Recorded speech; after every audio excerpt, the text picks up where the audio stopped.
Thank you for coming. I wish to speak with you both in a place where privacy was assured. We quite understand. What was it that you wished to discuss?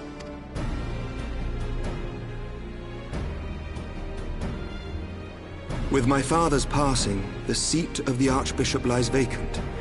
And so, in accordance with canon law, I have assumed his responsibilities. I should stress that this is a temporary measure.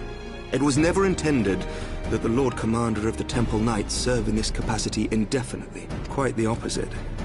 The statutes specify that I should surrender my powers as soon as a conclave of the senior clergy and the high houses have named a new archbishop. But in light of recent events, that would not seem appropriate.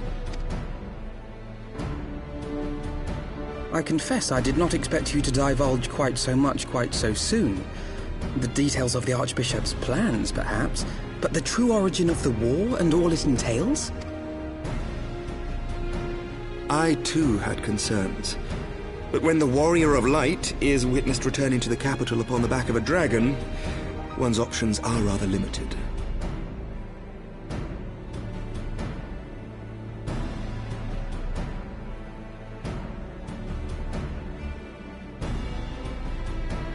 Mayhap I could have concealed certain details, but for how long? And at what risk? Should the truth have come to light in the meantime, how would the people have viewed my silence? After 1,000 years of lies and secrecy, I could not well abuse their trust and hope to be believed. The time for deception has passed. I only wish the people agreed. That some would deny the truth I had anticipated, but not this many. And among the few who acknowledged that my father had to be stopped, no small number questioned our methods. If they suspect a coup, it will not be long before some turn to violence. It has already begun, and that on both sides.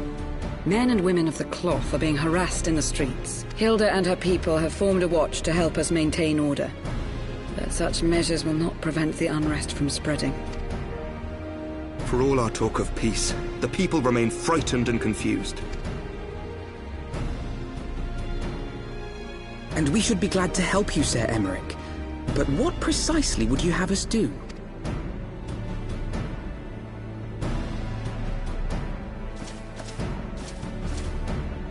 We wish to treat with the dragons of XII-3. To that end, I would trouble you for an escort and an introduction.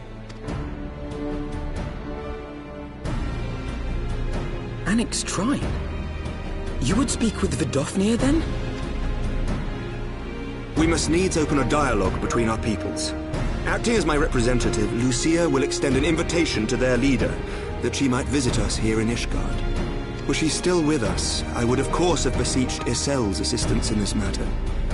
But as she is not, I must ask that you aid us in her stead.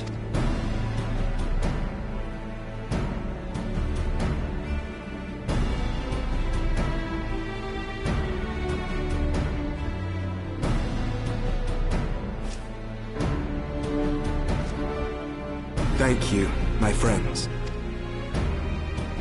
Lucia, I leave the rest to you.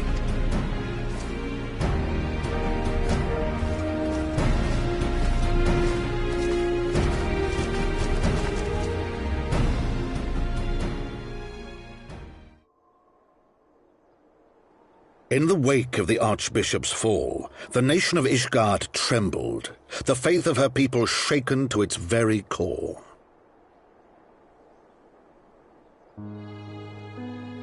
For 1,000 years had they fought and died, certain of the justice of their cause, only to be told that their holy war was born of the sins of their forefathers. What then for those brave men and women, thus stripped of their righteousness but to despair, to deny the truth and decry its speakers?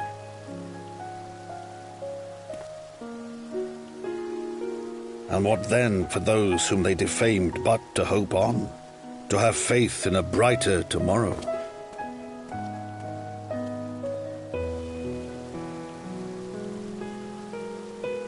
A tomorrow in which man and dragon might live together in harmony, then as distant as the very stars in the heavens.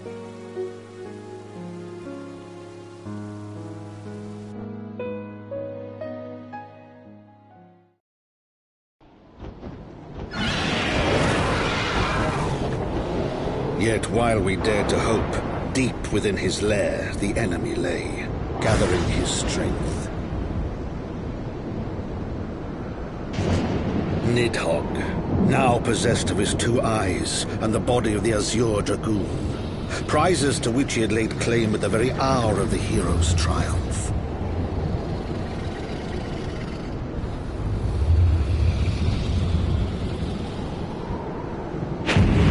As desperately as we sought the solace of peace, the great worm craved the misery of war, nor was he alone in his misbegotten desire.